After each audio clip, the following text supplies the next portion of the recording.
დიდი მადლობა მოწვევისთვის, ძალიან მნიშვნელოვანი საკითხებია და რომ მაქვს საშუალება ამ თემებზე ვისაუბრო.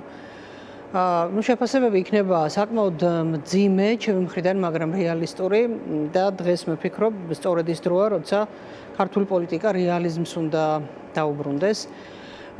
დავიწყებ იმით, რომ ყველაზე სამწუხარო ამ რეალობაში გახლავთ ის, რომ ამერიკის შეერთებულმა შტატებმა 10 წლეულობით დაკარგა სანდო და პროგნოზირებადი პარტნიორის იმიჯი.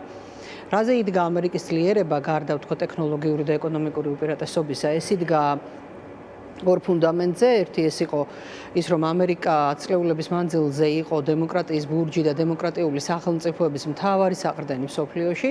და მეორე ეს იყო პროგნოზირებადობა, რაც მის მიმართ ნდობას განაპირობებდა. ანუ რას გულისხმობ? ამერიკის პარტნიორებს შეეძლოთ მშვიდად ყოფილიყვნენ, რომ ამერიკაში პრეზიდენტების ცვლის და მიუხედავად ამერიკის საგარეო კურსი და პოლიტიკური პრიორიტეტები დიდწილად იქნებოდა უცვლელი. ამიტომაც ძალიან ბევრი ქვეყნის უსაფრთხოების პოლიტიკა იდგა იმაზე, რომ ამერიკის შეერთებული შტატები იყო მისი გრძელვადიანი პარტნიორი. აი ეს მოიშალა სულ რაღაც 24 საათში, რასაც ამერიკის შეერთებული შტატები ვერანაირი ფულით, ვერანაირი მინერალებით ვერ იყიდის. ანუ მისი როგორც შეუცვლელი გრძელვადიანი პროგნოზირებადი პარტნიორის იმიჯი. დღეს გამოდის, რომ ამერიკის პარტნიორები ესა თუ ის ქვეყანა ამერიკის პარტნიორი არის მანამ სანამ ამერიკას ამის სურვილი აქვს. შესაბამისად, ამერიკის ყველა პარტნიორი დღეს იძულებულია საკუთარი უსაფრთხოების სტრატეგიას, კონცეფციებს და ბერკეტებს გადახედოს და სრულად ეს ნიშნავს იმას, რომ რეალურად დასრულდა ამ ტრამპის ამ მიდგომებით დასრულდა არსებული მსოფლიო წესრიგი და საფუძველი ეყრება ახალს. ამას აცხადებდნენ კიდეც ტრამპის გუნდის წევრები მრავალპოლარულ მსოფლიოს. ანუ ეს არის იმ ელექტროშოკის არსი, რომელზეც მაკრონიც ლაპარაკობდა ამასთან დაკავშირებით? კი, მრავალპოლარული და ევროპის უსაფრთხოება და საქართველოსიც დიდწილად განპირობებული იქნება სწორედ იმითი, აი ამ ახალ მრავალპოლარულ მსოფლიოში, სადაც ამერიკას ექნება თავისი როლი, ჩინეთს ექნება თავისი როლი, შეძლებს თუ არა ევროპა იყოს შედგეს თანასწორუფლებიან პარტნიორად და ასე ვთქვათ მსხვილ მოთამაშედ ამერიკის და ჩინეთის კვალდაკვალ. იმიტომ რომ სხვა გამოსავალი ევროპას გადარჩეს გნებავთ ეკონომიკურად, გნებავთ უსაფრთხოების თვალსაზრისით, ამ გადასახედიდან ნაკლებად ჩანს. ანუ იკვეთება მოცემულობა, რომ ევროკავშირმა, ალბათ ორი ქვეყნის გამოკლებით, დიდმა ბრიტანეთმა, უკრაინამ და გარკვეული ვერსიით თურქეთმაც შექმნან დიდი სამხედრო ალიანსი, რომელიც მათ უსაფრთხოებას უზრუნველყოფს. ამაზე ფიქრიდან უკვე კონკრეტულ ნაბიჯებზე გადავა იმედია ევროპა, ყოველ შემთხვევაში მისი ლიდერების განცხადებები ერთის მხრივ საფრანგეთის, მეორეს მხრივ დიდი ბრიტანეთის და სულ რაღაც ალბათ ერთ კვირაში 10 დღეში მას გერმანიის ახალი კანცლერით შეუერთდება. სწორედ ამას მიანიშნებს, ისევე როგორც ურსულა ფონ დერ ლაიენის, იმას, რაზეც საფრანგეთის პრეზიდენტები საუბრობდნენ უკვე ლამის 10 წლეულზე მეტია, დღეს უკვე რეალობად ქცევის აუცილებლობაა, ანუ მე ვსაუბრობ ერთიან სამხედრო სამრეწველო კომპლექსზე მთელი ევროპის და ერთიან თავდაცვის ძალებზე. ეს არ იქნება მარტივი, ეს ვერ შედგება 1 და 2 წლის განმავლობაში, თუმცა ამ მიმართულებით ძალიან სწრაფი ნაბიჯების გადადგმა საჭირო, ისევე როგორც სამხედრო სამრეწველო კომპლექსის აღდგენის თვალსაზრისით, ასევე სამხედრო სულის აღდგენის თვალსაზრისით ევროპელებში, რომელთა ცხოვრება ბოლო 10 წლეულების განმავლობაში ძირითადად სოციალური კეთილდღეობის ასე ვთქვათ ამაღლებისკენ იყო მიმართული. ეს რაც იკვეთება დადებითი და ბარემ აქვე ვიტყვი, სანამ უშუალოდ ტრამპის უკრაინის პოლიტიკაზე გადავიდოდე, ბარემ აქვე ვიტყვი, რომ საქართველოს თვისაც უაღრესად მნიშვნელოვანია დღეს საქართველოს პრეზიდენტი და ოპოზიცია სრულად ახალი თვალსაზრისით უნდა პოზიციონირებდნენ ევროპის დედაქალაქებში და ეს უნდა იყოს სწორედ საქართველოს როლი ევროპის ახალ არქიტექტურაში, უსაფრთხოების არქიტექტურაში, რომ საქართველოს არ დარჩეს მიღმა.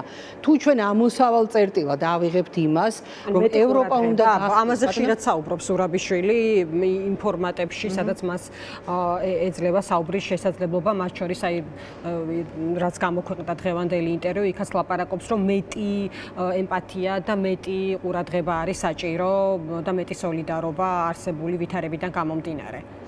ხო, ანუ სანქციების საკითხის მიღმა, რაზეც ქართული ოპოზიცია იყო ბოლო დროს აქცენტირებული, დღეს დღის წესრიგში პირველ რიგში უნდა გამოვიდეს სწორედ საქართველოს როგორც ევროპის ერთიანი უსაფრთხოების სივრცის ნაწილის პოზიციონირება, მათ შორის თურქეთთან არის სასწრაფო დამიმართულებით მუშაობა დასაწყები, დიდ ბრიტანეთთან არის გასაუქტებელი საკითხი, საფრანგეთთან და გერმანიის ახალ ხელისუფლებასთან. აუცილებელია ეს, უმნიშვნელოვანესია, იმიტომ რომ პარალელური პროცესი უნდა იყოს, რა თქმა უნდა, იმიტომ ინტერესი და კითხვები უკავშირდება იმას, თუ რა უნდა იყოს ამ პროცესში ადგილზე პოლიტიკური სპექტრის ამოცანა და სწორი გზავნილები, ხო, ადამიანებთან.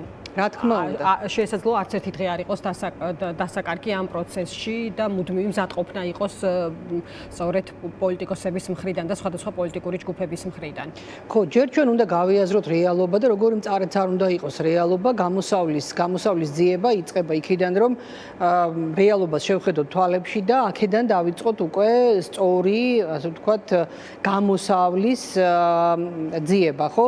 მანამდე კიდევ ერთხელ ვიტყვი, რომ თუ კი ევროპა დაიწყებს ჩამოყალიბებას როგორც თვითკმარი ერთეული, როგორც ერთ-ერთი უმძლავრესი პოლუსი, მრავალპოლუსიან მსოფლიოში, მას სჭირდება აუცილებლად პარტნიორები და საქართველოს სწორედ აი ამ პარტნიორი წევრის რანგში, როგორც შავი ზღვის ქვეყანა, როგორც კავკასიის რეგიონის ქვეყანა, დამატებითი ბენეფიტი შეიძლება იყოს ევროპის ერთიანი უსაფრთხოების ხოლგისთვის. ყოველ შემთხვევაში ჩვენი პოზიციონირება უნდა იყოს ასეთი. ეხლა რა თქმა უნდა, კრიტიკულად მნიშვნელოვანია ამერიკის შეერთებული შტატების დამოკიდებულება, როგორი იქნება საქართველოს მიმართ და ეს რა თქმა უნდა დიდწილად ამისი მაგალითი არის თქვათ უკრაინასთან ურთიერთობა, თუმცა აქვე ვიტყვი, რომ ტრამპის ურთიერთობის მოდელი უკრაინასთან არ უნდა განვიხილოთ, ანუ ზუსტი კოპირება ამერიკის დღევანდელი ადმინისტრაციის და უკრაინის ურთიერთობების და ამერიკის და საქართველოს ურთიერთობების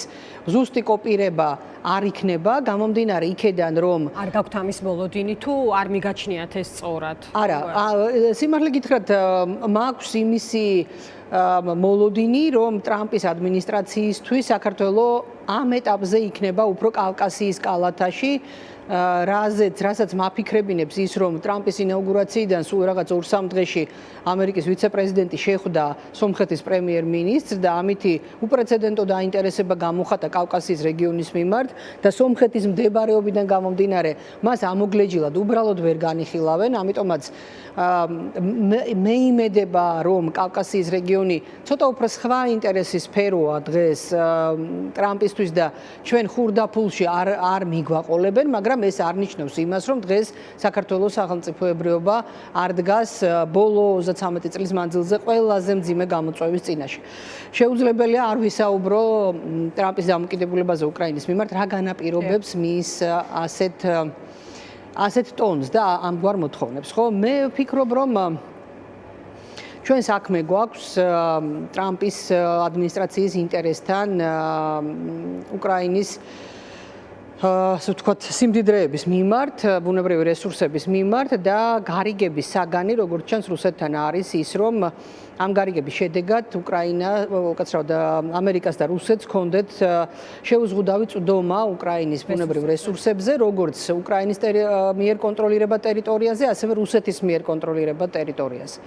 აქ არის ძალიან მნიშვნელოვანი ფაქტორი, ბოლო დღეებში განსაკუთრებით გამოჩნდა ეს ინფორმაციები, ადრე არ ჩანდა ასე ზედაპირზე, კერძოდ ის, რომ ჩინეთის კომპანიები უკვე შესულები არიან უკრაინის ტერიტორიაზე, რომელიც კონტროლდება რუსეთის მიერ და იქ თქვა საამშენებლო სექტორში თუ ბუნებრივი რესურსების მომპოვებელ სექტორში უკვე უზარმაზარი ინვესტიციების ჩადებაზეა საუბარი.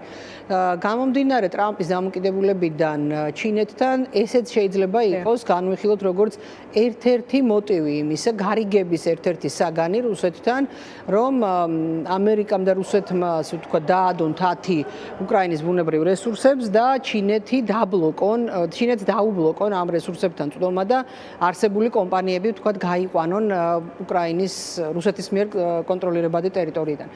ზელენსკის პასუხი და სხვათა შორის ძალიან ასე ვთქვათ ბოლო დღეებში ტრამპის რიტორიკის სულისკვეთებაში ჯდება ეს განცხადება, სადაც ტრამპმა უკრაინის მინერალებთან დაკავშირებით გააკეთა კიდევ ერთხელ კომენტარი და თქვა, რომ ფიქრობ, რომ აღვადგენ ამ შეთანხმებას. მე ვაპირებ მის განახლებას, წინააღმდეგ შემთხვევაში მას, ანუ ზელენსკის რაღაცეები არც თუ ძალიან გაახარებს, აი ნახეთ არჩევნების დროა. ანუ რეალურად თუ ჩვენ ამ ფრაზით ვიმსჯელებთ, ამ ასე ვთქვათ ციტატით ვიმსჯელებთ, ტრამპის ადმინისტრაცია გარკვეულწილად ემუქრება პრეზიდენტ ზელენსკის, რომ თუ ის ხელს არ მოაწერს ამ ხელშეკრულებაზე, ასეთ შემთხვევაში ამერიკა ბოლომდე მიაწვება უკრაინაში არჩევნების ჩატარების საკითხს, რათა ზელენსკის ადგილას ტრამპმა და პუტინმა მიიღონ მათთამი უფრო ლოიალური ფიგურა, ხო? ნუ აი ეს არის დღევანდელი მოცემულობა,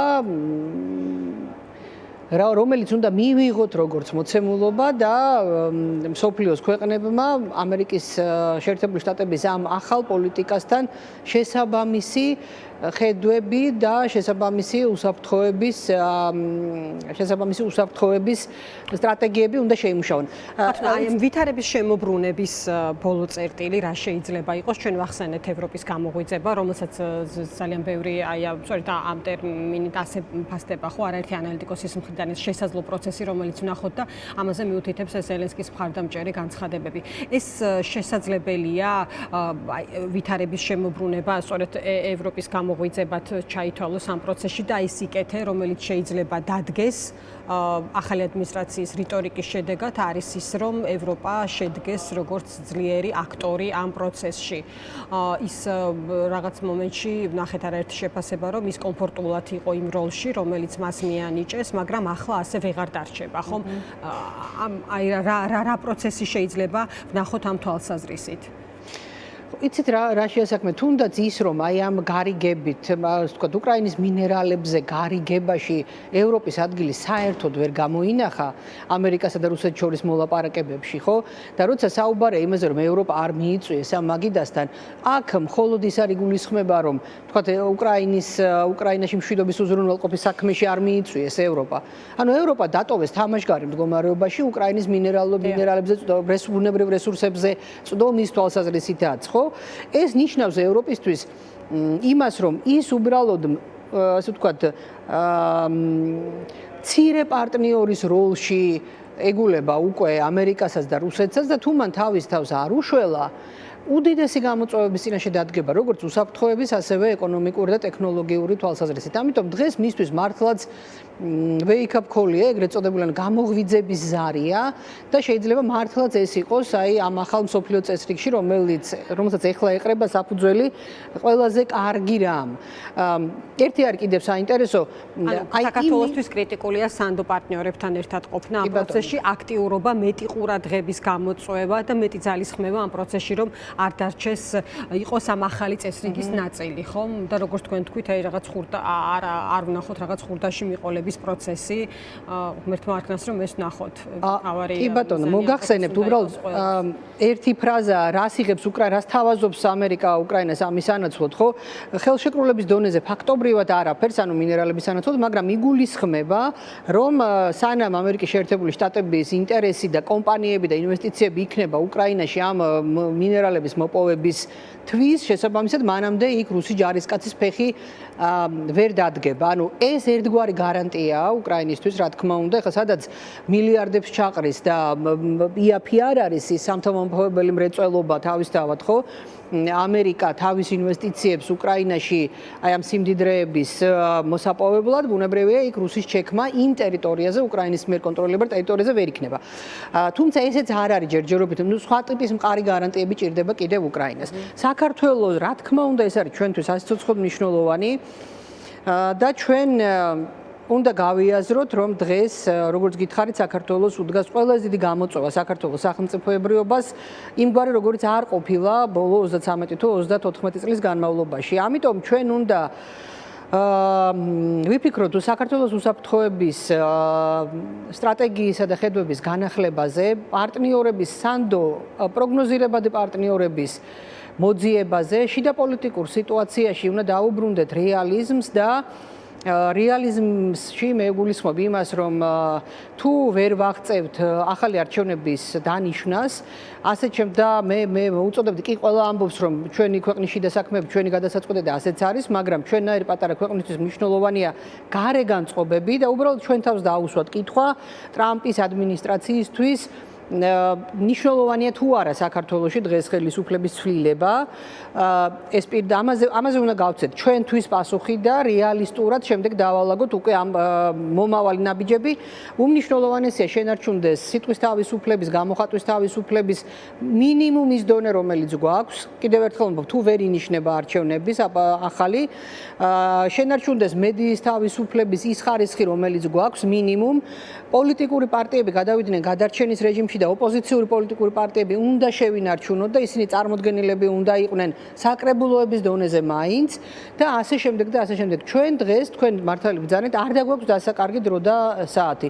უნდა ვისხდეთ და უნდა ვფიქრობდეთ იმაზე, თუნდაც ქართული ოცნების ის პოლიტიკა, რომელიც მშვიდობის შენარჩუნებაზე იყო აქცენტირებული, როგორც თავად ამბობდნენ, იქნება კი საკმარისი იმისათვის, რომ აქ რუსის ჩექმა არ ვიხილოთ. ხო, ეს ყველაფერი არის თუ იქნება გადასარევი, თუ არ იქნება, ხო, ამაზეც ჩვენ აუცილებლად გვჭირდება დაჯდომა, ამაში გვჭირდება ერთიანობა, ყველა ინტელექტუალურ ძალას და უკვე ნაბიჯების გაწერა საქართველოს გადარჩენის რეჟიმიდან, საქართველოს სახელმწიფოებრიობის შენარჩუნების და აღორძინების ეტაპზე როგორ უნდა გადავიდეთ. მადლობა ხათუნა, დაგემშვიდობებით, ეს იყო ხათუნა ლაგაზიძე, აირჩი ევროპას თანადამფუძნებელი. გადაცემის